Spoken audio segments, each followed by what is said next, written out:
Bonjour les amis, Marc Mailloux encore avec vous pour nos réflexions sur l'origine de l'univers que nous commençons par la lecture de deux textes dans l'Écriture sainte. D'abord chez Job dans l'Ancien Testament, d'aucuns considèrent le livre le plus ancien de la Bible. Le Seigneur demande à Job, « Où étais-tu quand je posais les fondations du monde? Déclare-le puisque ta science est si profonde. » Question de rhétorique, comme on dit. Et le deuxième texte dans le livre des psaumes, le texte le plus long de la Bible, le psaume, le 119, 2 versets seulement, David écrit « Je suis plus avisé que tous mes maîtres, car je médite tes édits. Je suis plus sage que les vieillards, parce que j'obéis à tes commandements. » Fin de la lecture biblique. Dans les méditations précédentes, nous avons vu ce que la Bible dit, qu'il y avait un commencement de l'univers et que cela est désormais corroboré par les découvertes de la vérification scientifique empirique, surtout astronomique, selon laquelle l'univers a eu un commencement il y a à peu près 14 milliards d'années, selon les meilleurs calculs. Alors, comment cela s'est-il produit? Nous l'ignorons. Disons simplement que les hommes ne pourront jamais enlever le rideau cachant le mystère de la création.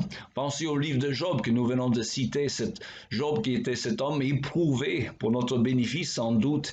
Il n'a pas eu d'autre réponse au problème du mal. Pourquoi l'existence d'injustice sur cette terre alors que Dieu est à la fois tout-puissant et bienveillant?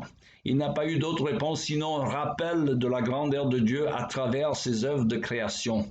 Mais la Bible dit que c'est le Seigneur Jésus-Christ, la deuxième personne de la Trinité, qui fut l'instrument de la création par Dieu le Père. « Je suis l'alpha et l'oméga », dit Dieu le Père dans le premier chapitre de le livre de l'Apocalypse, les seules paroles prononcées par Dieu lui-même dans ce dernier livre de la Bible. Des paroles reprises par Jésus lui-même à la fin de ce livre. Jésus donc qui s'identifie avec Dieu le Père.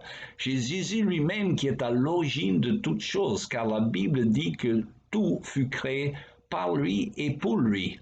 Et comme disait Abraham Kuyper, le grand théologien hollandais à la fin du 19e siècle, devenu premier ministre même de son pays, il disait « Il n'y a pas de centimètre cube de l'univers dont Dieu ne dit pas « c'est à moi ».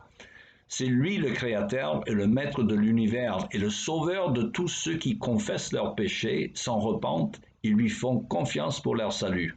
Alors je conclus donc en me répétant, car il y a des vérités qui méritent d'être répétées. Si vous voulez comprendre quelque chose à l'origine de l'univers, il faut se mettre en règle avec Dieu, en reconnaissant votre état de pécheur et en acceptant le sacrifice du Seigneur Jésus-Christ, venu mourir sur la croix pour les pécheurs et pour vous-même personnellement.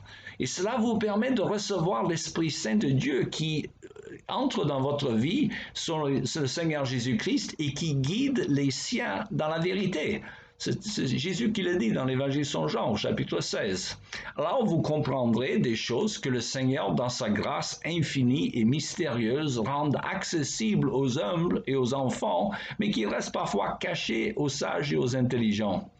Je dis à mes étudiants parfois qu'un enfant qui sait répondre aux 3 premières questions du catéchisme d'enfant dite de Westminster, qui date du XVIIe siècle, cet enfant-là a plus de sagesse que le plus grand professeur de philosophie qui en ignore les réponses. Quelles sont ces 3 questions?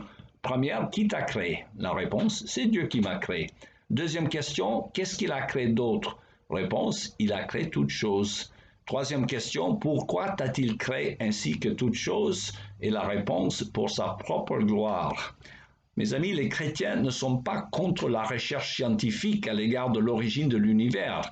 La Bible n'est pas anti-scientifique. Au contraire, les plus grands savants de tous les temps, des hommes comme Kepler, Galilée, Newton, Maxwell, étaient tous des chrétiens convaincus. D'ailleurs, la Bible dit dans le livre des Proverbes, c'est la gloire de Dieu de cacher les choses et c'est la gloire des rois de les scruter.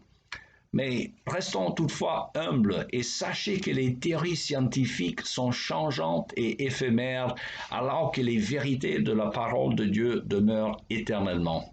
Il me reste qu'à vous souhaiter une bonne journée et à la prochaine fois.